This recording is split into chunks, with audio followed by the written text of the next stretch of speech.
glória a Deus. Esse é o grandioso dia que aguardamos. Estaremos todos com o Pai, o Filho e o Espírito Santo, celebrando o banquete celestial, a vida eterna, abundante, já livres do pecado, glorificados. Louvado seja o nome do Senhor. Esse dia chegará. Enquanto não chega, cá estamos, precisando da misericórdia, da graça, da direção segura do nosso Deus. E nós a recebemos através também da pregação da palavra, através do seu ensino, da sua instrução, dessa vívida mensagem que entra no nosso coração e nos fortalece. Convido você a abrir sua Bíblia no livro do profeta Isaías, no capítulo 17. Quero convidar você para que façamos a leitura dos versos 7 e 8 juntos.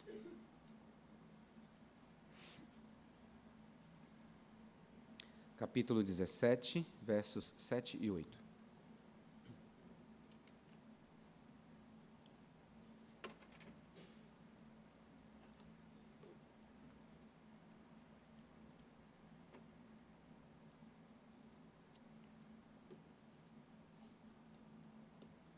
Capítulo 17, versos 7 e 8. Vamos fazer a leitura todos juntos? Mesmo assentados, como os irmãos se encontram, mas com reverência, alegria e fé, façamos a leitura juntos. Versos 7 e 8. Naquele dia olhará o Senhor para o seu Criador, e os seus olhos atentarão para o Santo de Israel, e não olhará para os altares, obras das suas mãos, nem atentará para o que fizeram seus dedos, nem para os postes ídolos, nem para os altares do incenso. Vamos orar. Pai, nós reconhecemos a nossa inteira e total dependência do Senhor para vivermos. E para vivermos segundo o Teu propósito, segundo o Teu plano, preparado para cada um de nós, Teus filhos e filhas. Por isso, nessa hora, pedimos que o Senhor fale ao nosso coração o que precisamos ouvir, o que precisamos aprender, para podermos também, sob a ação do Teu Espírito que habita em nós, vivermos. Faz assim, nós precisamos do Senhor. Eu preciso do Senhor como pregador nessa manhã. Fala através de mim, Pai, usa-me como instrumento, apesar de mim, pecador que sou, limitado que sou, mas dependente da ação do Teu Espírito. É a nossa oração, Pai, que fazemos em nome de Jesus. Amém. Estamos, conforme o nosso plano de leitura bíblica, lendo o livro do profeta Isaías. No domingo passado, o reverendo Jailson falou para nós sobre o profetismo a partir da vida do profeta Isaías, a importância da sua mensagem e do seu chamado, do ministério ao qual Deus o confiou. Eu convido você, nessa manhã, para nós pensarmos um pouquinho sobre a mensagem de Isaías, especificamente os capítulos de 13 a 23, que é uma sessão completa, conforme nos apresenta o texto bíblico. O livro de Isaías tem como mensagem central a salvação vem do Senhor. É Deus que salva, e Ele salva individualmente, mas salva também nacionalmente, Ele salva nações. E quando nós olhamos para o livro de Isaías, talvez você já tenha tido essa experiência de olhar para o livro como um todo, lê-lo como um todo, ele tem 66 capítulos. E fica claro para a gente uma divisão do capítulo 1 ao 39 e depois do 40 ao 66. Do 1 ao 39, nós encontramos no texto bíblico profecias de julgamento e condenação. Nesses capítulos, de 1 a 39, o objetivo é admoestar o povo quanto ao iminente julgamento que Deus promoverá, o Santo de Israel, promoverá as nações por causa da idolatria, por causa da desobediência, por causa das alianças que foram feitas para a maldade. Fica claro para a gente, nesses 39 capítulos, profecias do julgamento de Deus, mostrando que Ele governa. De 40 a 66, muda. Então, nós vamos encontrar profecias agora de compaixão, profecias de consolação. Um Deus que promete ao povo salvação através do servo do Senhor, apontando para Jesus Cristo. Então, são palavras de graça e salvação de um Deus que é cheio de compaixão, um Deus que é compassivo. E, desde segunda-feira, nós estamos lendo a partir do capítulo 13, hoje encerrando com a leitura dos capítulos 22 e 23. E de 13 a 23, eu queria que você voltasse na sua Bíblia um pouquinho, capítulo 13, nós vamos encontrar Isaías apresentando o Deus que domina, o Deus que é soberano sobre todas as nações. Porque ele vai apresentar mensagens contra as nações, diversas nações. São julgamentos divinos por causa da forma como essas nações vivem distante do plano de Deus. Então, capítulo 13, veja, o verso 1. Sentença que numa visão recebeu Isaías, filho de Amós, contra a Babilônia. Capítulo 13 e capítulo 14 é contra a Babilônia e contra a Síria. No finalzinho do capítulo 14, a partir do verso 28, você vai ver que agora a sentença é contra a nação da Filístia, os filisteus. Capítulo 15, veja aí o primeiro verso, sentença contra Moabe, é outra nação que recebe uma sentença do Senhor. Capítulo 16 também. 17, verso 1, sentença contra Damasco. Capítulo 18 é contra a Etiópia. 19 e 20, contra o Egito e os etíopes. 21, contra a Babilônia. 22, é uma sentença contra Judá. O capítulo 23, verso 1, nós lemos sentença contra Tiro. Então, nesse ajuntamento de capítulos, de 13 a 23, Isaías tem um objetivo: mostrar que Deus é soberano. Deus domina sobre todas as nações e Ele julga as nações conforme a sua atitude, conforme as suas ações. O julgamento de Deus vem contra essas nações com a intenção de mostrar que Deus não é apenas o Deus de Israel. Deus é o Deus de todas as nações. Ele é o Deus do universo, Ele domina sobre tudo e todos. E não apenas sendo um Deus nacional e particular de um povo, de uma nação específica, como Israel pensava. Isaías deixa isso claro, mostrando para a gente. O julgamento, então, vem por quê? Abra comigo, capítulo 13. Acompanhe a leitura a partir do verso de número 17.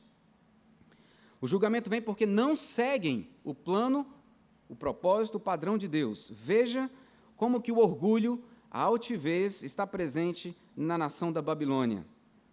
A sentença diz o seguinte: eis que eu despertarei contra eles os medos, que não farão caso de prata, nem tampouco desejarão ouro.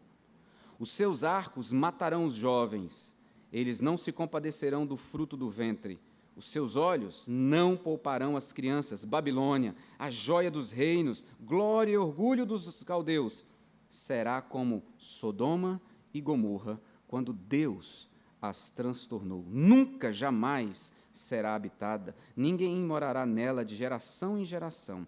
O arábio não armará ali a sua tenda, nem tampouco os pastores farão ali deitar os seus rebanhos.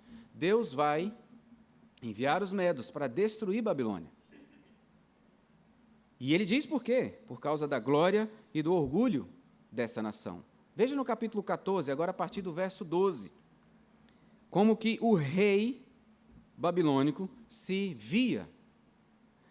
Como caíste do céu, ó estrela da manhã, filho da alva, como foste lançado por terra, tu que debilitavas as nações. Tu dizias no teu coração: eu subirei ao céu, acima das estrelas de Deus exaltarei o meu trono, e no monte da congregação me assentarei nas extremidades do norte.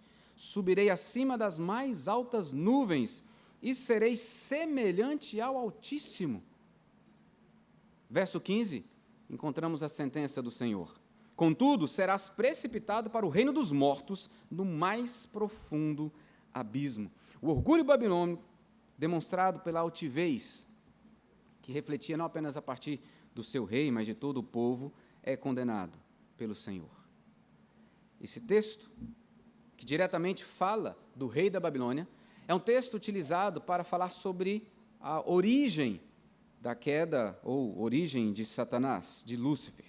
E embora haja muita controvérsia, alguns são a favor, outros não, o que fica claro para a gente é que aquilo que está no coração do rei só pode ser inspirado por Satanás, aquele que deseja ser como Deus e que sempre buscou isso e que colocou isso no coração do homem também. Mas, queridos, mesmo em meio a essas palavras de julgamentos, nós encontramos palavras de esperança. E eu queria que você olhasse comigo, capítulo 19, a partir do verso 19. Capítulo 19, a partir do verso 19, veja a palavra de esperança de Deus através do profeta Isaías. Naquele dia, o Senhor terá um lugar no meio da terra do Egito, e uma coluna se erigirá ao Senhor na sua fronteira. Servirá de sinal e de testemunho ao Senhor dos exércitos na terra do Egito. Ao Senhor clamarão por causa dos opressores, e Ele, referindo-se ao Senhor, lhes enviará um Salvador e defensor que os há de livrar. Veja o que vai acontecer com esse povo egípcio. O Senhor se dará a conhecer ao Egito, e os egípcios conhecerão o Senhor naquele dia. Sim, eles o adorarão com sacrifícios e ofertas de manjares, e farão votos ao Senhor, e os cumprirão. Ferirá o Senhor os egípcios, ferirá, mas os curará. Converter-se-ão ao Senhor, e ele lhes atenderá às orações e os curará. Está falando daquilo que Deus vai fazer para converter egípcios, para que sejam seus filhos. Mas não apenas isso. Olha o verso 23. Naquele dia haverá estrada do Egito até a Síria, os assírios irão ao Egito, e os egípcios à Assíria, e os egípcios adorarão com os assírios. Inimigos estarão juntos adorando o único e verdadeiro Deus, o Rei das Nações. Mas continua. Verso 24. Naquele dia, Israel será o terceiro com os egípcios e os assírios, uma bênção no meio da terra, porque o Senhor dos exércitos, o Rei das Nações, o Deus que domina sobre todas as coisas, os abençoará, dizendo: bendito seja o Egito, meu povo, e a Assíria, obra de minhas mãos, e Israel, minha herança. O texto fala daquilo que Deus vai fazer para resgatar um povo para si, independente da nacionalidade. Isaías está mostrando para a gente que Deus é o Deus sobre todos, sobre todas as nações. Ele domina sobre tudo e todos. Agora volta comigo, capítulo 17, versos 7 e 8. Texto que nós lemos juntos. O grande rei, o Deus glorioso, aquele que está no controle de todas as coisas, que vai estar agindo para resgatar um povo para si, usa o profeta Isaías para chamar a minha e a sua atenção para as verdades desses dois versículos. Naquele dia, o dia que o Senhor agir com graça e misericórdia, olhará o homem para o seu Criador e os seus olhos atentarão para o Santo de Israel. Não olhará para os altares, obras das suas mãos, nem atentará para o que fizeram seus dedos, nem para os seus postes ídolos, nem para os altares do incenso. Meus queridos, Isaías faz um contraste claro entre o verdadeiro Deus, santo e criador, e os falsos deuses. Isaías está dizendo que é loucura colocar a sua confiança naquilo que você criou, no Deus que você criou, nas coisas que você fez. A nossa confiança, o nosso olhar tem que estar naquele que nos criou, não na criatura. Isaías deixa claro que o Criador de todas as coisas é o soberano sobre todas as nações e nós dependemos inteira e totalmente dele. Olhar para o Santo de Israel, o Criador, é reconhecer a nossa incapacidade de fazer alguma coisa, de até mesmo existirmos por nós mesmos. A criatura olha para o Criador com gratidão por ter sido criado e ser sustentado. A criatura olha para o Criador como quem depende totalmente dele. A criatura não confia na sua própria força, não confia naquilo que fez, naquilo que pode fazer. A criatura confia no Deus Todo-Poderoso. Então, olhar para Deus é reconhecer a nossa inteira e total incapacidade de fazer alguma coisa por nós mesmos. Dependemos totalmente daquele que nos criou. Mas quando ele chama de Santo de Israel, olhar para Deus é reconhecer a sua santidade, a sua perfeição e a nossa pecaminosidade. Porque somos, sim, imperfeitos. Deus não foi criado, ele é autoexistente. Portanto, perfeito em si mesmo, a única fonte de santidade. Santidade inclui todos os atributos de perfeição que somente Deus possui e que distingue de mim e de você, que somos pecadores. Deus não é pecador, eu e você somos. Deus não é egoísta, eu e você somos. Deus se doa, se entrega. Vamos participar da ceia, onde nos lembramos que o seu próprio Filho foi entregue por mim e por você, para que pudéssemos ter vida e pudéssemos olhar para Ele como nosso Criador e, reconciliados com Ele, experimentarmos da sua santidade, que o Espírito Santo vai promovendo nas nossas vidas. Nós somos pecadores. Deus, Yahvé, mesmo sendo santo, decidiu entrar em aliança com um povo e resgatar esse povo para si, na pessoa de Jesus Cristo. Meus irmãos, quando a vida vira de ponta cabeça, quando dificuldades nos assolam, sejam elas quais forem, somos tentados a buscar forças em nós mesmos, naquilo que sabemos, naquilo que temos, naquilo que botamos nossa confiança. Mas o texto bíblico me diz, e o Espírito Santo diz ao seu coração também, que a nossa confiança tem que estar no Senhor, não naquilo que nós achamos que temos condições de fazer. Nós precisamos voltar para o nosso Deus e buscar nele, que é totalmente diferente de mim e de você, mas que se manifesta na minha e na sua vida, através do seu Espírito Santo. De 13 a 23, esses capítulos, nós vemos que nações são condenadas, rejeitadas pelo Senhor por causa das suas práticas pecaminosas, posturas de orgulho e altivez, de confiança em si mesmas. O julgamento chegou para cada uma delas, o julgamento chegará para cada um de nós. Abra sua Bíblia em Romanos, capítulo 2, versos 5 e 6. A palavra de Deus é a seguinte, Romanos 2, 5 e 6. Mas, segundo a tua dureza e coração impenitente, acumulas contra ti mesmo ira para o dia da ira e da revelação do justo juízo de Deus, que retribuirá a cada um segundo o seu procedimento. O juízo de Deus chegará para todos, todos. Ninguém escapará. O julgamento é certo. Hebreus 9, 27 diz que ao homem é dado morrer uma única vez, depois disso, o juízo. João capítulo 5, verso 22, afirma que o juízo, o julgamento não será feito por Deus, mas que Deus o entregou ao seu Filho, Jesus Cristo. Mas João 5, no verso 24, nós lemos: em verdade vos digo, quem ouve a minha palavra e crê naquele que me enviou tem a vida eterna, não entra em juízo, mas passou da morte para a vida. Glória a Deus por Jesus Cristo. Ele trouxe para mim e para você livramento contra o julgamento. Ainda como pecadores, fomos alcançados por graça, transformados agora em filhos do Deus Altíssimo e livres desse julgamento.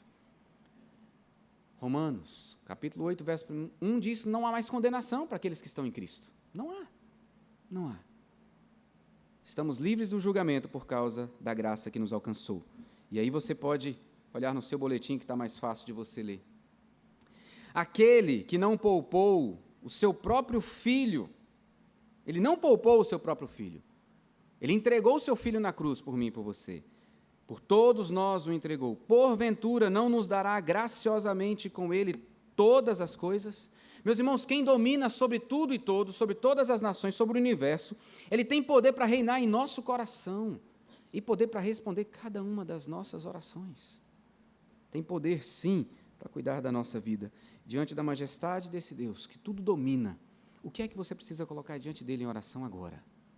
Não confie em você, não confie nos homens. Não são os homens a resposta para a situação do nosso país. Não são os homens a resposta para a situação da sua vida. Seja qual for o seu problema. É Deus, o Criador, o Santo de Israel. Eu convido você para orar. Coloque diante do Senhor o que é que você precisa colocar diante do Deus que tudo domina e que detém todo o poder, que julga e que julgará todos aqueles que estão distantes da sua vontade, mas que concedeu àqueles que confessam Jesus como seu Senhor e Salvador livramento do julgamento. Não seremos condenados. Nós que cremos e confessamos Jesus como Senhor e Salvador já estamos livres desse julgamento condenatório. Experimentamos vida eterna nele. O que é que você precisa orar? O que é que você precisa colocar diante do Senhor? O que você tem colocado diante de homens? Onde você tem colocado sua confiança? No dinheiro, na sua própria força, na sua sabedoria, na sua inteligência, na sua capacidade de articular? Que Deus tenha misericórdia e te ajude a olhar para o Santo de Israel, o Criador, aquele que julga de forma justa porque é perfeito, mas que preparou para você vida em Cristo. Coloque a sua oração diante do Senhor.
Ah, Deus, nós confiamos na Tua graça, maravilhosa graça. Arranca do nosso coração toda altivez e orgulho. Arranca, Pai, do nosso coração toda confiança em nós mesmos. Arranca de nós tudo aquilo que tem nos levado a colocar nossa dependência no que temos, esquecendo de que o que temos é o Senhor que nos dá. Ah, Deus, todos nós enfrentamos lutas e dificuldades, problemas, e precisamos desesperadamente da Tua intervenção. Por isso, Pai, nós te pedimos, inclina o nosso olhar para Ti, e assim colocando toda a nossa confiança no Senhor, que tem todo o poder, o Deus imutável, o Deus poderoso, o Deus soberano, o Deus que conhece o mais profundo do nosso ser. A angústia que nos toma nessa manhã, a preocupação que nos toma nessa manhã, o Senhor conhece. E nessa hora nós pedimos que o Senhor haja para transformar essa angústia em dança, em louvor, em gratidão diante do Senhor, por saber que o Senhor está trabalhando na nossa vida. Pai, obrigado. Obrigado porque participaremos da ceia, esse momento em que nos lembramos do Teu grande amor por nós, ao entregar Jesus na cruz para nos livrar da condenação eterna, nos dando vida eterna nele. Obrigado, que como igreja do Senhor participemos com alegria, dependentes e confiados naquilo que o Senhor tem para cada um de nós. Se nessa manhã existe alguém, Pai, nesse lugar, que ainda não conhece Jesus Cristo como Senhor e Salvador, que ainda não tem o Senhor como seu Criador, o Santo de Israel, oh Pai querido, inclina esse coração ao arrependimento e à confissão de Jesus como seu Senhor. que ele entregue a sua vida a Ti, Pai, e possa desfrutar dessa confiança que nós, que já pertencemos ao Senhor, que já confessamos Cristo como nosso Salvador, experimentamos continuamente. Nós Te pedimos assim, confiados em Jesus, não em nossas obras, não em nossos méritos, mas naquilo que Ele fez na cruz. Amém, Pai.